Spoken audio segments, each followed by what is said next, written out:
Depois da criação do nosso talk show IR Talks, eu e todo o time da MZ recebemos diversos pedidos para replicarmos o sucesso do nosso bate-papo com RIs com CFOs de grandes companhias do Brasil. E para mergulharmos hoje nesse primeiro episódio, eu tenho o prazer de ter ao meu lado Viviane Valente, diretora financeira e administrativa da Tigre, com presente em mais de 30 países. Viviane, muito obrigado pela sua participação aqui hoje. Obrigada, Cássio. Obrigada, MZ. Olá a todos. É um prazer estar aqui falando um pouco sobre a nossa cadeira, né? Somos colegas de profissão e sobre os desafios que a gente tem no dia a dia. Como de praxe, Viviane, eu sempre começo a nossa entrevista conhecendo um pouco essa trajetória pessoal do nosso convidado, e eu também queria te conhecer um pouquinho melhor. Quem é Viviane Valente? Ok, vamos lá. Bom, Viviane Valente é baiana, né? Eu sempre tenho muito orgulho da minha cidade, do meu estado. Estou aqui com a minha guia de Iemanjá. Eu sou mulher, né? Tenho 53 anos, muito orgulho da minha idade também, e uma filha de 31. Sou casada, né? Gosto muito de arte, filosofia, cinema e adoro a nossa área, né? Eu acho que a área financeira ela é uma área muito interessante porque ajuda você a ver a companhia como um todo, né?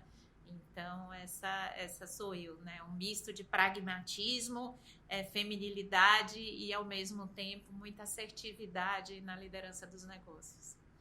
Viviane, são mais de 25 anos de experiência no mercado financeiro, né? Sim. Como que foi para você chegar nessa posição que você tem hoje? Uma longa jornada, né? Como imagino que tenha sido para você também. Eu costumo dizer que a gente tem que saber onde a gente quer chegar e construir essa jornada como se fosse uma grande colcha de retalhos, né? Então, a gente tem que ir colecionando conhecimentos, colecionando experiências que nos tornem um profissional diverso, né? Então, a minha carreira ela foi construída no início, basicamente na área de controladoria, FP&A, gestão de custos. No decorrer dos anos, eu fui transitando, além da área de FP&A, muito envolvida com projetos de tecnologia, projetos de planejamento tributário, principalmente nos 10 anos que eu trabalhei na Brahma e na Ambev, e depois eu fui colecionando outras experiências, principalmente no momento onde eu me tornei CFO, foi muito importante a experiência e o conhecimento na área de tesouraria, que eu acho que é uma área muito importante, principalmente para CFOs de empresas brasileiras, com operação em outros países, é um conhecimento muito importante que você só adquire com esse tipo de companhia. E depois, enfim, depois do conjunto de conhecimentos que um CFO precisa ter, o meu objetivo foi construindo realidades de empresas diferentes. Então, empresas multinacionais, empresas brasileiras com operação fora, empresas familiares, empresas de capital aberto, que eu acho que assim a gente vai colecionando experiências que fazem com que a gente tenha um repertório adequado para a função. É uma trajetória incrível. E esse ponto que você mencionou sobre colcha de retalhos, eu acho que é a grande diferencial entre os CFOs, né?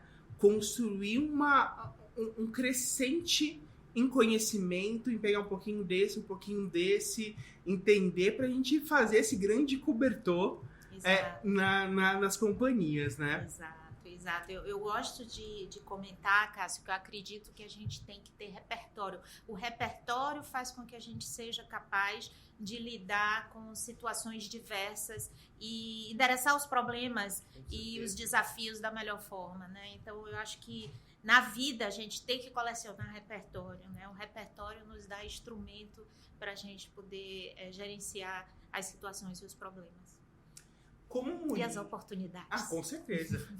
Falando em oportunidades, pegando esse gancho, no mês passado a MZ divulgou, um pouquinho antes, um estudo global da formulário de referência das empresas de capital aberto. Hoje a gente vê ali a porcentagem de mulheres nesses cargos, seja na diretoria executiva ou no conselho de administração, com aproximadamente 15% sendo mulheres. Como que você se vê nessa posição, com essa porcentagem apresentada, enfim, e com essa sua trajetória? Eu acho que há muito a ser feito, né? Mas eu acho também que muito já foi feito, né?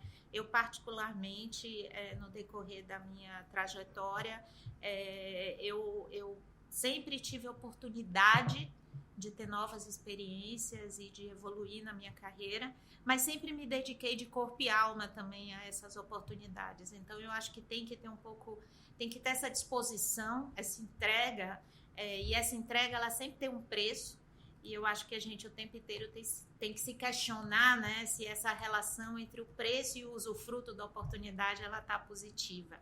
Eu diria que não é uma equação simples, porque existe um preço, como eu comentei, né? Então, eu como mulher, mãe de uma jovem de 30 anos, casada, tenho uma família, tenho o próprio, além da família, eu acho que o cuidado conosco também, né? Então, o próprio autocuidado de cuidar da sua saúde, cuidar do seu bem-estar, porque eu acho que quando a gente consegue equilibrar esses pratos, eu acho que a gente se torna uma pessoa mais una, mais completa. Você falou algo que eu achei super interessante, uma dedicação corpo e alma. Hoje você tem alguma rotina para você casar ali o profissional com o pessoal e fazer essa dedicação tão grande para o trabalho? Sem dúvida, eu privilegio muito a saúde.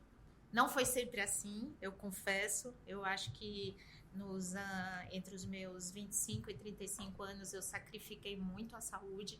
Então, hoje eu privilegio muito a saúde. Eu acho que para você ter uma capacidade cognitiva e uma velocidade de raciocínio, é muito importante você estar bem fisicamente. Então, eu acho que isso é importante. Alimentar a alma com cultura, arte, filosofia, alimentar os amigos. E eu acho que essa unicidade faz com que a gente possa ser, além, claro, do repertório que eu comentei, de experiências e técnicos, faz com que você possa ser uma profissional mais única, né, e diferenciada no exercício do seu trabalho. Sobre a questão de mulher, eu particularmente, como eu comentei no início, eu acho que eu sempre tive todas as oportunidades, sempre me entreguei de corpo e alma a todas as oportunidades. E no fim do dia não tem uma fórmula, né? Eu costumo falar, quando eu falo principalmente com executivas ou profissionais, mulheres mais jovens, uma coisa que eu privilegio muito é a articulação e a argumentação lógica do se comunicar, né? Se comunicar de uma forma clara, direta ao ponto, não agressiva, porque eu acho que a agressividade não é uma característica feminina e não deve ser emulada como uma característica feminina, uma vez que a natureza da diversidade é ser diferente, não é ser igual, né? Mas eu acho que a busca de ser direta ao ponto, de construir, então esse combinado de construir no coletivo, mas ao mesmo tempo ser direta ao ponto e ter uma argumentação lógica ajuda muito ao exercício da profissão e ajuda também a demonstrar que a mulher pode também ser assim, né? Muito bom. Você começou a falar sobre comunicação financeira, sobre comunicação, e eu quero puxar para a comunicação financeira. Como é para você, no seu dia a dia, a comunicação com seus stakeholders? Então, vamos falar um pouquinho do público interno e do pessoal externo. Perfeito, claro. Primeiro, uma coisa que eu gosto de reforçar, eu acho que a tecnologia é um aliado muito importante nesse processo de comunicação, tanto para os acionistas e os funcionários da Tigre, como os stakeholders externos, né? Então, hoje a Tigre é uma empresa aberta do ponto de vista de informação. Nós temos o site de RI feito, né, com a MZ, a gente divulga ITRs na CVM, porém nós não somos listados. Então, a nossa comunicação para stakeholders externos, ela passa pelos bancos, naturalmente, pelas firmas de auditoria, pelo cumprimento com as obrigações da CVM e, claro, com os fornecedores e clientes, né? Essa comunicação, principalmente com os bancos, com a CVM e os debenturistas, ela acontece através do nosso site de RI. E com os bancos, além das informações que são expostas através do site de RI, a gente tem um deck de informações trimestrais. Eu tenho reuniões regulares com os bancos, onde eu procuro demonstrar o entendimento do resultado da companhia, as perspectivas e para onde caminha a nossa estratégia. Eu creio que a informação, quando veiculada da maneira adequada, ela diminui o nível de risco, porque o interlocutor entende a sua estratégia, entende a sua informação. Se ele entende a sua estratégia, entende a sua informação, o nível de risco cai, dessa forma o spread também cai. Então, no fim do dia, eu julgo que quando eu tenho uma comunicação eficiente com os bancos e com os debenturistas, no caso da Tigre, e quiçá no futuro com investidores em bolsa, eu reduzo a incerteza e, com isso, eu reduzo a necessidade de spread e consigo, no caso atual, melhorar o custo de dívida da companhia e, no futuro, quiçá, ajudar a contribuir para a melhora do preço da ação. Porque, no final, tudo isso você vai gerar valor, né? Sem dúvida. Você está alinhando a expectativa dos seus públicos diversos, né? Diminui as incertezas dele. Na hora, isso vai ser refletido no papel diretamente, né? No valor da companhia. Exatamente. Você comentou um pouco dos decks, tudo isso que você faz de maneira... Como a Tigre não está ali sendo listada atualmente, né? Tem só as debêntures. Você tem uma preocupação na questão de comunicação, como comunicar, que vai na CVM. Como que você está fazendo isso, Viviane? A gente faz uma comunicação de acordo com a legislação da CVM. Como você sabe, os debenturistas, eles têm um nível de exigência de comunicação que é distinto, né? Uhum. Então, nós temos o formulário de referência, a gente publica os ITRs. Não existe hoje call de resultado, naturalmente. Uhum. Por outro lado, nós temos uma composição acionária, que é a família fundadora e um fundo de private equity, e existe toda uma rotina de comunicação com o acionista e com o investidor, né? Então, nós temos hoje de stakeholders, do ponto de vista de comunicação de informações financeiras e de planos de crescimento e investimento, o acionista, o investidor private equity, os investidores da debênture e, naturalmente, os bancos, que como fonte de recurso, como eu comentei, é muito importante ter esse fluxo de comunicação com eles também. Nós temos decks para cada um dos públicos, naturalmente, além do próprio ITR, da divulgação para a CVM, tudo isso baseado numa plataforma de Power BI e de inteligência de dados. Legal. E normalmente nas reuniões, você leva material com o investidor. Legal. Sobre redes sociais, como que hoje a Tigre encara essa questão na questão dos seus stakeholders? Claro, para qualquer empresa, hoje em dia no mundo conectado, isso é super importante, né? Nós temos uma assessoria de imprensa que faz a gestão de tudo que é veiculado nos veículos de imprensa, per si, né? Falando uma redundância, e a gente tem a área de comunicação interna que faz a gestão da comunicação com os funcionários e a gestão das redes sociais com os futuros funcionários, vamos dizer assim. É dessa forma que a gente gerencia a marca empregadora. A gente entende que principalmente o LinkedIn é uma ferramenta muito importante de gestão de marca empregadora. Então, a gestão do que é divulgado pelo LinkedIn, ela passa sobre a gestão da comunicação interna e da comunicação externa, que é nosso gestor de comunicação externa próprio da companhia, com a ajuda da nossa assessoria de imprensa. Legal. Então, de uma forma integrada que é uma comunicação integrada, perfeitamente. Então, quando nós vamos, por exemplo, soltar um fato relevante na CVM, existe um trabalho integrado entre a área de relacionamento com o investidor, a área de comunicação interna e a área de comunicação externa, para garantir que a narrativa seja a mesma, né, e que a gente consiga controlar o impacto da comunicação de uma maneira unificada. Ótimo. E a questão do ESG? Como que a Tigre hoje está se estruturando nesses elementos tão importantes no setor que está inserida? Eu costumo dizer que o ESG está no nosso DNA. Né? A Tigre, ela tem como propósito cuidar da água para melhorar a vida das pessoas. Então, o nosso propósito como companhia, ele está diretamente ligado ao saneamento. O Tube Conexão, ele sim é um material de construção que é utilizado, como todos sabem, na construção, seja ela de construtora, seja ela de autoconstrução, mas ele é um material muito importante para as obras de saneamento, porque toda a infraestrutura de água e esgoto para servir a população, ela passa por um tubo, tá certo? Então, a gente vê como muito importante a disseminação do saneamento, principalmente considerando o nosso país, sendo um país desenvolvido, tem tantas pessoas sem saneamento básico. Então, isso é muito presente no nosso DNA e eu costumo dizer que essa é a maior pauta ESG que poderíamos ter, tá? E temos, além, claro, do impacto que o nosso produto causa no saneamento básico e, portanto, na qualidade de vida das pessoas, tá? Do ponto de vista de saúde, a gente também, no G, né, nós temos uma governança super estruturada, como eu comentei, né?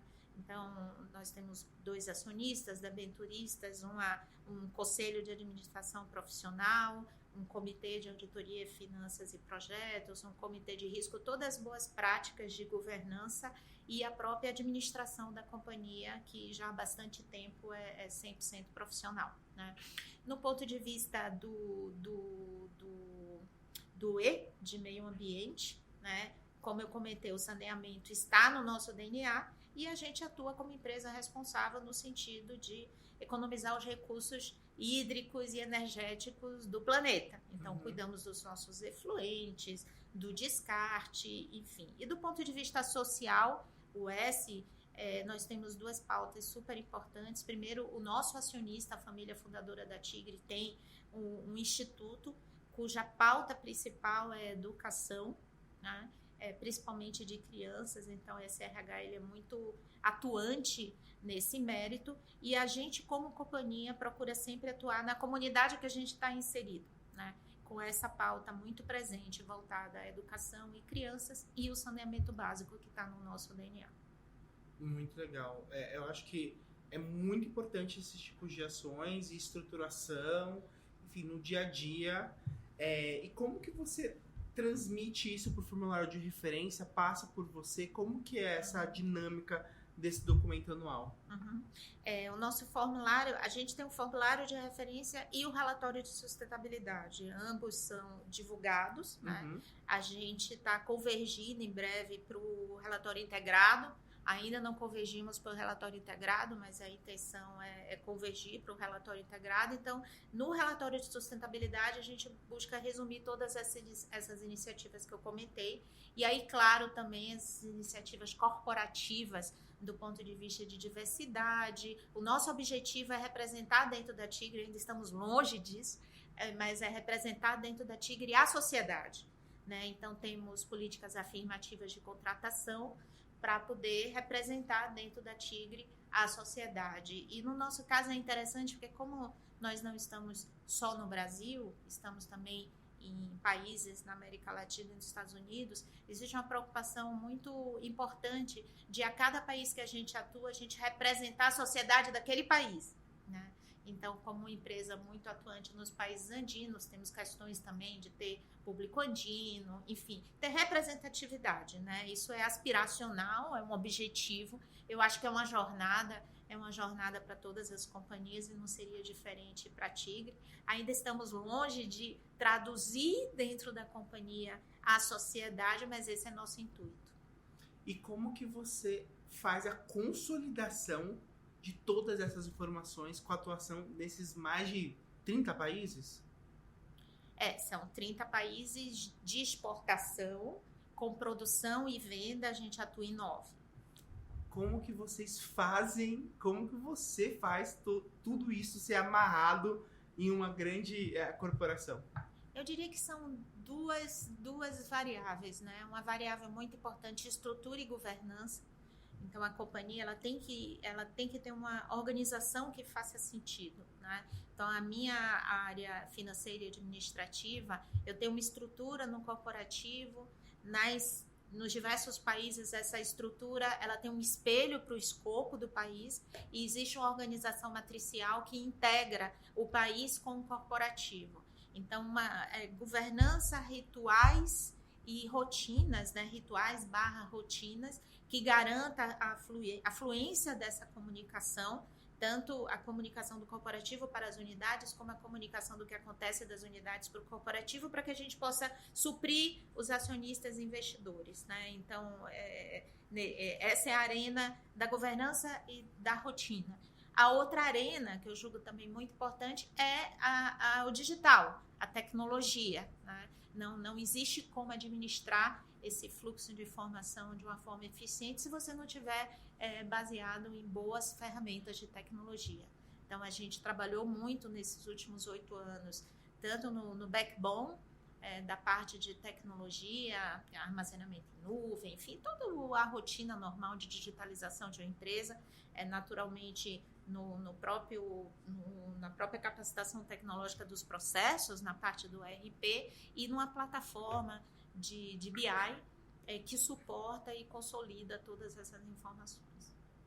Acho que é um grande desafio conseguir fazer todos essas jornadas funcionarem, casarem, enfim. E você falou um ponto super importante, né? Retroalimentar o sistema. Então, não adianta só a informação ir se ela não volta, né? Então, ir e voltar acho que é super importante para a gente ter essa grande construção. E compartilha pra gente um pouco, Viviane, você tem algum desafio hoje que você ainda gostaria de atingir? Como que você tá aí nesses elementos de desafio dentro da Tigre? Os desafios mudam o tempo todo, não é?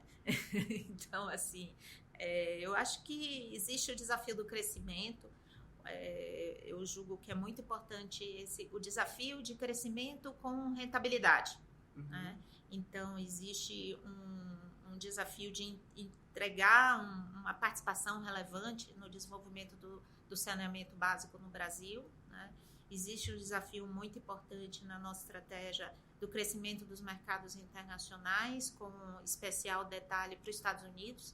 Eu acho que nenhuma empresa que se proponha a ter uma atuação multipaís pode desprezar o maior mercado, um dos maiores mercados do mundo, né? E, enfim, como uma empresa que atua nas Américas, claro que a gente tem toda a parte de China e Índia, dos emergentes, mas eu costumo dizer que a gente tem que primeiro dominar onde a gente está para depois, enfim, ampliar o escopo. Então, é muito importante para a gente o crescimento no Brasil e nos Estados Unidos e defender as nossas posições do mercado latam. Então, a nossa pauta, hoje, ela está muito forte de crescimento com rentabilidade e entregar os objetivos do acionista e do investidor. E o meu papel nessa entrega de valor é de ser um combo, né? Eu diria que é um pouco maestro, para orquestrar essas alavancas de valor entre os negócios e a área corporativa, suportando o presidente da companhia, e um pouco de juiz, porque o CFO, ele é juiz no momento que ele reporta o resultado e que ele tem que reportar o resultado de acordo com as regras dos CPCs, da contabilidade e da CVM, né? Então, eu diria que é um pouco maestro, um pouco juiz, para poder ajudar as áreas de negócio e a nossa liderança a entregar esse resultado de valor esperado, baseado em crescimento e rentabilidade. Você comentou um pouquinho das suas atribuições, áreas nessa questão e grande desafio, né? No operacional, você tem outras áreas que reportam para você? Como que está essa estrutura da Tigre? Sim, além do financeiro, que envolve o financeiro, o tributário. Dentro do financeiro também está a área de M&A, crescimento inorgânico, planejamento estratégico. E além do escopo do financeiro, reporta para mim também a área de tecnologia. Eu acho muito interessante porque eu acho que o digital ele tem que suportar essa jornada de crescimento, centro de serviço corporativo, a parte de compras e jurídico. Muito bom. Então são várias áreas importantes para, enfim, para o crescimento da companhia como um todo, né? Exato. Falando um pouquinho de resultados expressivos, como que você vê a questão do setor hoje aqui no Brasil, enfim, com tudo isso que a gente está passando hoje em dia, Viviane? Eu acho que o setor de construção civil, ele vive depois de 2 anos e meio, principalmente no varejo, um pouco de desaceleração. A inflação e principalmente o patamar de juros, ele refreia o investimento a longo prazo. Então, é natural que as famílias reduzam um pouco o investimento em construção. E nos últimos 2 anos, principalmente no pós-pandemia, a área de construção civil ela teve um boom muito significativo. Então, o nosso mercado de 2014 a 2018 foi um período muito difícil para a construção civil. O mercado de construção civil praticamente reduziu 30% de tamanho, envolvendo varejo e construção. E nos anos de 19, se considera a construção civil ela é cíclica, né? Então ela é cíclica por natureza, como todos os segmentos da economia que dependem de uma confiança de investimento e de fluxos de infraestrutura, né? Diferente do consumo massivo, que ele é mais recorrente, ou do serviço. Então, sendo naturalmente cíclica, encerramos um ciclo na verdade, de decrescimento de 14 a 18. Se esperava um ciclo de recuperação de 18, 19 e 20. A pandemia veio em 20, causou uma crise de oferta e demanda que, ao final, nos foi benéfica, né? Primeiro porque, de certa forma, o consumo das famílias ele foi muito restrito pela pandemia. O setor de serviço e de consumo massivo sofreu, porque as pessoas não podiam sair para comprar, e principalmente o setor de serviço e entretenimento. E o foco em morar bem, ele ficou muito forte. E isso favoreceu muito o mercado de construção e foi muito positivo, principalmente no segundo semestre de 20, 21, 22. Então, nesse ano agora de 23, a gente percebe uma desaceleração do varejo e do que a gente chama de autoconstrução, principalmente por conta dos juros e da inflação. Por outro lado, as obras de construção continuam muito presentes. Eu acho que qualquer pessoa numa grande cidade, no caso aqui em São Paulo, num rápido olhar pela cidade, você percebe ainda um volume de estandes muito alto, né? De estandes de novos lançamentos e construção. Uhum. E esses lançamentos que foram veiculados e anunciados no ano passado, por conta dessa confiança, eles serão entregues. Então, o mercado de construção, de construtora, ele continua muito bem. O mercado de varejo agora, em 23, deu uma desacelerada, mas a gente continua muito otimista com o mercado de saneamento por conta da medida provisória de saneamento, que pressupõe a universalização do saneamento em 30 anos no Brasil. Você acha que o business que você está inserida ali dentro da Tigra, obviamente, é mais fácil de explicar para os seus stakeholders do que outros setores? Eu acho que todo setor tem sua particularidade, né? Eu acho que cada segmento de negócio ele tem sua complexidade, sua particularidade e sua dinâmica de mercado, né? Então, não diria que tem um mais fácil do que o outro, é um pouco dentro do princípio da diversidade, né? Só são diferentes, né? Muito bom.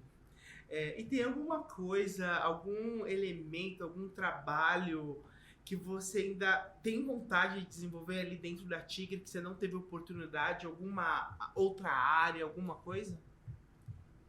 Eu creio que o meu escopo hoje ele já é amplo o suficiente. Eu acho que meu maior comprometimento é entregar a expectativa dos acionistas e dos investidores para os próximos anos e contribuir para a evolução da companhia. Viviane, muito obrigado pela sua participação aqui hoje. Eu acho que foi um bate-papo super, enfim, enriquecedor para todos nós que estamos acompanhando. Então, eu te agradeço muito pelo seu tempo hoje. Obrigada. Gente, esse foi o nosso bate-papo de hoje. Agradeço e até o próximo episódio. Obrigado.